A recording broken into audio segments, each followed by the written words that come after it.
오늘 베드로전서 3장 말씀은 특별히 우리 하나님의 백성들이 어떻게 이 고난 가운데서도 거룩을 유지하고 또 하나님의 백성답게 살아가는가 하는 그 내용을 계속해서 말씀해주고 있는데, 특별히 아내와 남편들에게, 그러니까 부부 사이에서의 그런 하나님 보시기에 합당한 모습이 무엇인가에 대해서 말씀해주고 있고, 1절부터 7절까지요.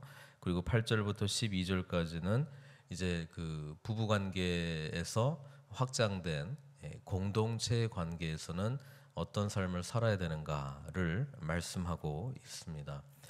성경에 이렇게 윤리적인 내용들 또 겉면의 말씀들이 주어질 때, 어제도 제가 말씀드렸지만 이것이 주님과의 깊은 인격적인 관계 속에서 나온 윤리적인 실천의 내용이지, 윤리적인 실천의 내용들이 십자가나 예수 그리스도의 그런 구원받은 은혜 없이 진행되기 시작하면 이것은 인간적인 노력으로 지키려고 하는 윤리이고, 그것은 절대로 이룰 수 없는 윤리입니다. 그래서 성령께서 우리 가운데 거하시고 예수 그리스도와의 관계가 친밀할 때에 부부 사이에서나 공동체 사이에서 성령의 열매로서 자연스럽게 나타날 모습들에 대한 이야기를 하고 있습니다. 물론 바로 되지는 않습니다. 그렇게 되기 위하여 우리로 하여금 노력해야 될 부분이 있는데, 그 노력은 이 윤리적인 부분을 더욱더 힘써 지키라라고 하는 쪽보다는 오히려 내가 누구인가, 하나님이 누구인가, 내가 주 안에서 어떠한 복을 누리고 있는가, 어떠한 은혜를 받고 있는가, 십자가가 무엇인가, 바로 거기에서 이것을 지킬 수 있는 능력이 나타난다라고 하는 것입니다. 그래서 주님과의 관계가 친밀하지 않은데 이 내용들을 보고 너는 지켰니 나는 안 지켰니 뭐 이런 거 가지고 따지기 시작하면, 이거는 이걸 지키려고 하는 것이 인간적인 노력에 의해서 진행된다라고 하는 것을 보고 다른 사람이 하지 못하는 것을 판단하는 그 자체는 뭐예요? 자기 스스로 나는 열심히 나의 의로, 나의 의지로 이것을 지켜나가고 있다라고 하는 것을 지금 스스로에게 지금 이야기를 하고 있는 것과 같은 맥락이라고 하는 것입니다. 그래서 이 윤리적인 실천 내용들은 자랑할 것이 원래 없어요.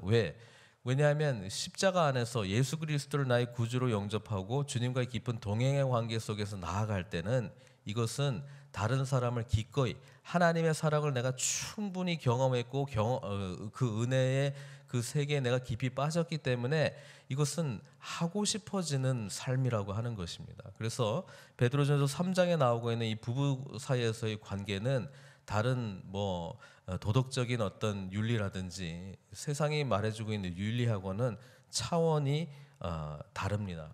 그래서 그 개념을 가지고 오늘 그 3장에 나오는 말씀들을 좀 보려고 합니다.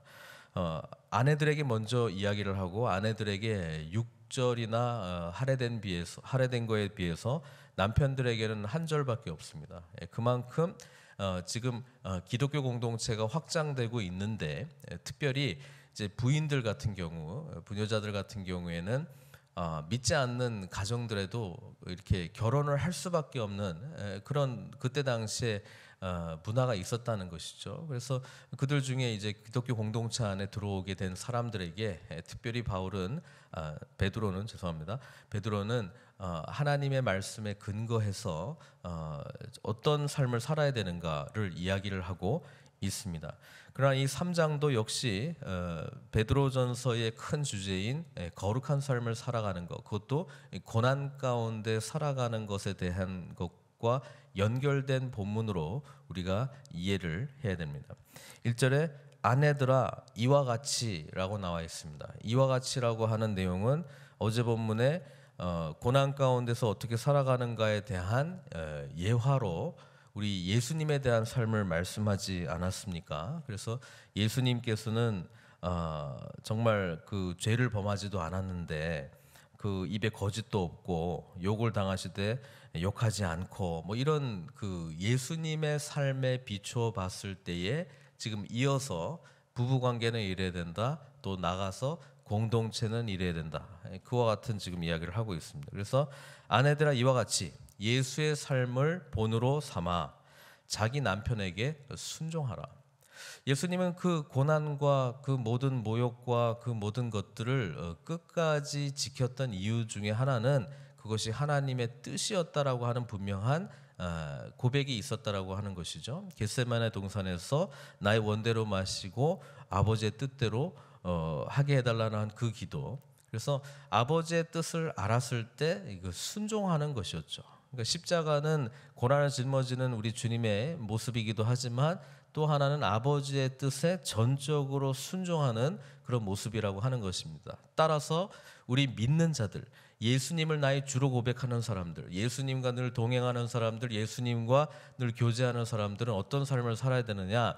그 하나님의 뜻에 순종하는 예수님의 모습을 본받아서 가정 가운데서도 뭐예요? 우리는 서로 순종하는 모습이 나타나야 된다는 것을 이야기해 주고 있습니다. 그래서 아내들에게는 남편들에게 그런 마음으로 순종하라는 것입니다.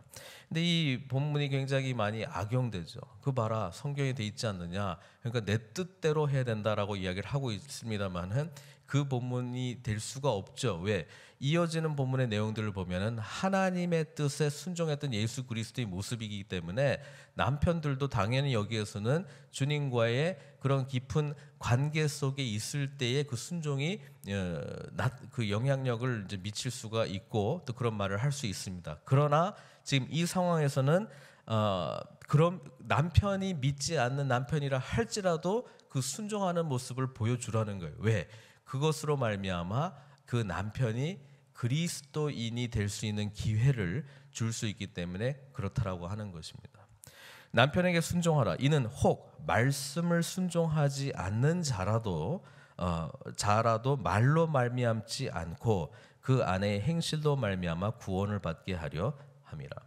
이 말은 아내가 삶을 통해서 예수님과 깊이 동행하는 그 삶을 통해서 지금 남편이 믿지 않음에도 불구하고 순종하는 그런 모습들을 통해서, 그죠? 거룩하고 뒤에 나오면 너의 두려워하며 정결한 행실을 보고 그런 순종하는 마음들을 보고 그 남편을 영혼을 얻을 수 있다라고 하는 그런 맥락 속에서도 같이 이야기를 하고 있습니다. 그러니까 이 고난이라고 하는 큰 주제에서 우리가 생각해 보면 믿지 않는 남편과 지금 결혼하고 있는 이 아내는 어떤 의미에서는 고난을 당하고 있는 것이죠. 뭐 그때 당시에는 뭐 요즘처럼 뭐 연애하고 같이 뭐 마음이 맞아가지고 뭐 결혼하고 이렇게 하면 좋겠습니다만은 그게 아니라 뭐 가정과 가문끼리 이렇게 결혼할 가능성이 상당히 많고 여자는 자기 의지대로 뭐 가고 싶은 곳에 이렇게 뭐 시집 가고 이런 상황들이 아니기 때문에 뭐 가보니 뭐 믿지 않는 가정이고. 또 자기는 신앙의 이 절개를 또 지켜야 되는데 그게 얼마나 큰 고통스러운 삶이었겠어요. 근데 그럼에도 불구하고 이 베드로는 그 고난도 예수님의 모습을 닮아서 억울하고 할 때도 있고 정말 나는 순전한 마음으로 했는데 또 원치 않는 그런 행동을 해야 할 수밖에 없는 그런 상황 가운데 처해질지라도 끝까지 순종하는 모습과 예수 그리스도를 믿는 그런 두려워하며 정결한 행실을 보여주라는 것이죠. 그것이 그 자리에 있는 아내들이 마땅히 걸어가야 될 고난의 그런 삶이라고 하는 것을 말씀해주고 있습니다. 그러면서 어디에 집중하느냐? 너의 단장한 머리를 꾸미고 금을 차고 아름다운 옷을 입는 외모로 하지 말고 마음을 지키라는 것이죠. 마음을 지키라는 거예요. 오직 마음에 숨은 사람을 온유하고 안정한 심령에 썩지 아니할 것으로 하라. 이는 하나님 앞에 값진 것이라. 바울의 용어를 쓴다면 속사람을 능히 강건하게 해 주시옵소서. 뭐 이건 비단 아내들뿐만 아니라 우리 모든 사람들이 정말 집중해야 될 것, 정말 하나님 앞에 값진 것은 우리의 하나님과의 마음을 지키는 것이죠. 전에 그러면서 이제 그 예를 듭니다. 사라의 예를 듭니다. 전에 하나님께 소망을 두었던 거룩한 부녀들도 이와 같이 자기 남편에게 순종함으로 자기를 단장하였나니. 그래서 부부간의 관계 속에서도 이 순종이라고 하는 단어는 주님과의 관계에 연결을 시켜서 지금 이 순종적인 모습을 이야기를 하고 있습니다. 그렇죠? 그런데 우리 주님의 이 순종의 마음은 아버지 하나님에 대한 절대적인 신뢰와 사랑의 관계 속에서 나온 순종이라고 하는 사실을 우리가 생각해 볼 때에 우리는 이 본문을 늘 주님과의 관계 속에서 이 부부 관계로 연결시키고 있는 것을 우리가 받아야 된다는 것이죠. 사라가 아브라함을 주라 칭하여 순종한 것 같이 너희는 선을 행하고 아무 두려운 일에도 놀라지 아니하면 그의 딸이 된 것이니라. 그러니까 사라의 모습과 같이 순종하는 모습을 보일 때에 바로 이 하나님의 백성 가문 가운데의 딸로 인정된다라고 하는 것입니다.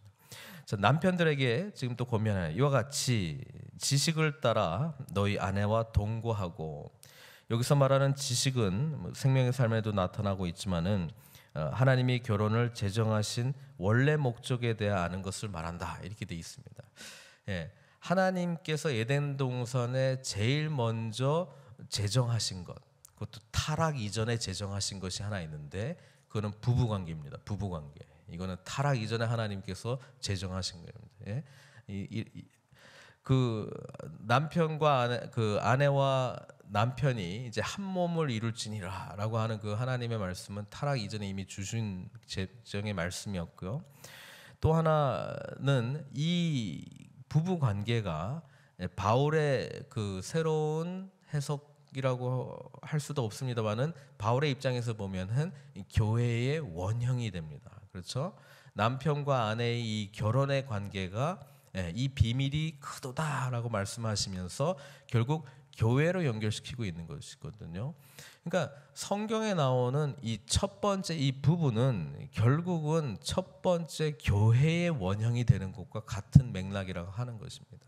그래서 교회 리더들이 가정을 잘 다스리는 자라고 하는 게 그냥 도덕적인 측면에서만 말하는 게 아니고 영적인 차원에서는 이 부부관계의 비밀을 온전히 잘 알고 이 부부관계 속에서 정말 신실하게 이 기쁨과 신뢰와 이 순종의 모습들이 나타나고 경험되어진다면 이것은 공동체에도 같이 확장된다라고 하는 것입니다. 그래서 베드로전서의 내용에서 부부관계가 곧 이어서 8절부터는 공동체로 바로 확장이 되고 있는 것이죠.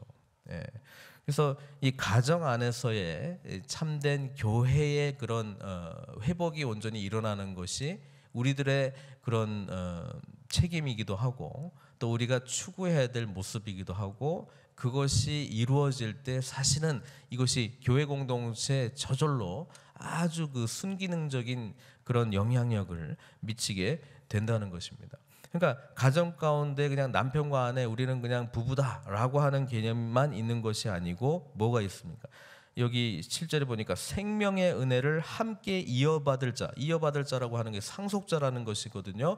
하나님 나라의 유업을 받은 공동 상속자라고 하는 입장에서 우리는 이 부부관계의 중요성과 이 거룩성과 또 하나님 앞에서 온전한 모습으로 나아가야 된다는 것을 남편들이 분명하게 인식해야 되고, 그렇기 때문에 그 아내를 더 연약한 그릇으로 알고 잘 보호하고, 그렇죠?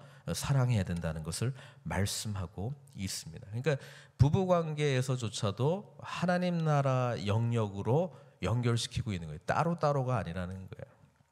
그러면서 8절부터 이제 공동체로 이어가는데 마지막으로 말하노니 너희가 다 마음을, 5가지 부분이 나와요. 마음을 다 같이 하고 한 마음, 동정하며, 불쌍히 여기며, 형제를 사랑하며, 불쌍히 여기며, 겸손하며, 이 5가지 부분에 대해서 공동체에서 이루어져야 될 관계의 모습이다 이렇게 이야기를 하고 있습니다. 근데 이 공동체의 이 서로의 관계 속에서 나타날 이것들은 어디서 배우는 거예요?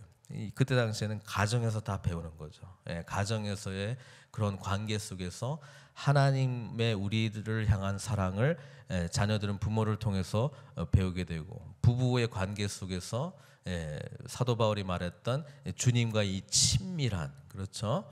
나중에 계시록에서도 교회가 그 신부 아닙니까? 그 예수 그리스도의, 그러니까 그것을 이제 배우게 되고, 또 자녀된 자들 향한 사랑을 통해서 아버지 하나님께서 우리를 향한 그 사랑을 배우게 되고, 그러니까 하나님에 대해서 알 수 있는 거는 어찌 보면 가정 안에 다 있는 거죠. 그러니까 이것을 가정 안에서 온전히 경험하고 충분한 기쁨과 사랑이 넘쳐날 때 이 공동체의 저절로 여기 나와 있는 마음을 같이 한다는 것과 동정하는 것과 형제를 사랑하는 것과 불쌍히 여기는 것과 겸손하는 것이 자연스럽게 나타날 수 있다는 것입니다. 9절에 악을 악으로 욕을 욕으로 갚지 말고 복을 빌라. 네, 여기서 복을 빌라, 이 내용이 굉장히 중요한 말씀인데, 이를 위하여 너희가 부르심을 받았다. 네, 지금 그 베드로전서에서 우리가 부름받은 여러 가지 이유들이 지금 나오고 있는데요. 지금 여기서는 지금 복을 비는 것이 우리가 부름을 받았다는 거예요. 하나님께서 아브라함을 선택했을 때에 아브라함을 통해서 온 세상 만민에게 복을 줄 것이다. 네가 복의 근원이 될 것이다 말씀하고 있습니다. 우리 또한 우리가 복의 근원으로서의 그런 역할들이 있다는 것을 우리가 알아야 되는 거예요. 그러니까 우리가 가정에 있으면 가정이 복을 받아야 되고, 그렇죠? 우리가 직장에 있으면 직장이 우리로 말미암아 복을 받아야 되고, 우리가 교회 공동체에 있으면 교회가 우리로 말미암아 복을 받아야 되고, 우리가 뭐 소그룹에 뭐 리더로 있든 그 구성원으로 있든 우리는 그 자리에 있는 것 자체를 우리는 복을 드러내는, 복을 빌고 복을 나타내는 그런 역할을 감당해야 된다는 것이죠. 그럴 때 뭐가 나오는 거예요? 영적 리더십이 거기서 나오는 거죠. 다른 데서 나오는 게 아니라는 거예요. 예, 복을 비는 마음. 그러니까 복을 빌려고 하는 마음은 그 대상들을 향한 사랑의 마음이 있는 거예요. 그리고 하나님께서 그들에게 주시는 그 사람들을 향한 그런 놀라운 은혜들이 막 보여지는 거야. 그러니까 복을 비는 것이죠. 이것을 위해서 우리가 부르심을 받았다. 또 더 나은 차원에서는 모든 사람에게 잠재되어 있는 그 하나님의 비전을 깨우는 겁니다. 모든 사람들에게 하나님을 위해서 쓰임받을 수 있는 그 가능성들을 이렇게 복을 빌므로 말미암아 깨닫게 해주고 그 역사하게 하고 열매 맺게 하는 역할들이 우리 모두에게 있다는 것이죠. 그런 차원에서 한 사람과 한 사람의 만남이 얼마나 귀중합니까? 네, 그 역할을 우리가 감당해야 된다는 거예요. 네. 그래서 하루하루 자기 자신에 대해서 그 검증을 할 때 내가 과연 오늘 누구를 위하여 복을 빌었는가? 누구에게 내가 복의 근원으로서의 그런 관계들을 맺고 있는가? 어떤 역할들을 감당하고 있는가? 왜냐하면 그걸 위해서 지금 우리가 부르심을 받았다고 지금 성경이 명명백백히 말씀하고 있지 않습니까? 예, 말씀하고 있습니다. 이를 위하여 너희가 부르심을 받았으니 이는 복을 이어받게 하려 하심이라. 그러므로 그렇기 때문에 생명을 사랑하고 좋은 날 보기를 원하는 자는, 좋은 날은 예수 그리스도께서 오실 때에, 그렇죠? 완성될 그 하나님의 나라에 우리가 영광 가운데 들어가는 그 좋은 날, 그 하나님의 비전을 바라보는 그 좋은 날 말하는 거 아니겠습니까? 혀를 금하여 악한 말을 그치며 그 입술로 거짓을 말하지 말고, 이거를 항목별로 윤리적인 항목으로 이해하려고 하는 것보다는 그 하나님의 어떤 거룩한 모습으로 나아갈 때 그 베드로가 자신이 그냥 알고 있는 모든 것을 이렇게 막 설명하고 있는 거야. 스케치를 그리고 있는 거야. 그 사람들은 이 거짓 없는 혀, 진실을 말하고 진리를 말하고 사람들을 살리는 말을 하고 격려의 말을 하고, 위에 말한 것과 연결하면 정말 복을 비는, 저 사람들의 하나님과의 깊은 관계 속에서 잘 되는 것을 빌고 그런 모습으로 나아간다는 것을 이야기하고 있습니다. 악에서 떠나 선을 행하고 화평을 구하며 그것을 따르라. 그러면서 이제 시편 말씀을 인용하고 있는데요. 주의 눈은 의인을 향하시고 그의 귀는 의인의 간구에 기울이시되, 죄송합니다. 주의 얼굴은 악행하는 자들을 대하시느니라. 이렇게 말씀하고 있습니다. 베드로는 하나님께서 늘 하나님의 나라를 향한 그 의로운 자들에게 늘 눈을 돌리고 있다. 이것을 알고 있었습니다. 인식하고 있었습니다. 그래서 보다 중요한 것이 무엇인지를 붙들 수 있었다라고 하는 것입니다. 사랑하는 성도 여러분, 오늘도 우리 생명 되신 주님, 우리와 늘 함께 하시는 주님, 우리를 위하시는 주님, 우리를 지켜주시는 주님, 우리에게 은혜와 그 긍휼을 베푸시는 그 주님, 그 주님의 은혜에 함께 깊이 나아가신 저와 여러분들 되시길 바랍니다. 그리고 부부 사이에 이것이 그냥 윤리적인 차원에서 부부 관계를 지키는 것이 아니라 하나님과의 깊은 동행하는 관계 속에서 주님이 기뻐하시는 부부 관계를 이루시고 또 이것을 통해서 공동체 전체에 하나님의 선한 영향력을 나타나는 저 여러분들 되시기를 주님의 이름으로 축원드립니다. 기도하겠습니다. 사랑의 하나님, 오늘 본문의 말씀들을 통해서 아내와 남편의 관계, 또 나아가서 공동체 속에서 우리가 어떠한 거룩한 모습을 향해서 나아가야 되는가 말씀해주고 있습니다. 먼저 우리 자신이 주님과의 깊은 관계, 친밀한 관계, 주님과 동행하는 관계로 나아가게 하여 주시고 그 관계 속에서 남편으로 또 아내로서 마땅히 감당해야 될 순종하는 모습과 섬기는 모습과 사랑의 모습이 나타날 수 있도록 인도하여 주시옵소서. 이것이 공동체의 선한 영향력을 나타나게 해 주십시오. 공동체 가운데 서로를 바라보며 깊이 사랑하고 품고 아버지 하나님 겸손한 모습으로 서로 섬겨 나갈 수 있는 그런 하나님 백성의 아름다운 공동체를 허락하여 주시옵소서.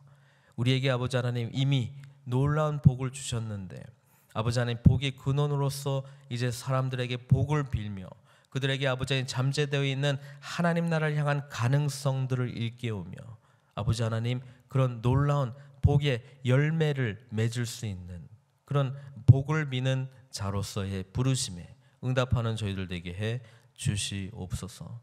하나님의 마음은 하나님의 얼굴은 늘 의인을 바라보시며 의인들의 간구를 들으신다는 것을 우리가 다시 한번 기억하면서 늘 우리와 함께 하시는 그 놀라운 주님의 은혜 가운데 이 아침에 더욱더 기도로 깊이 나아가기를 소망합니다.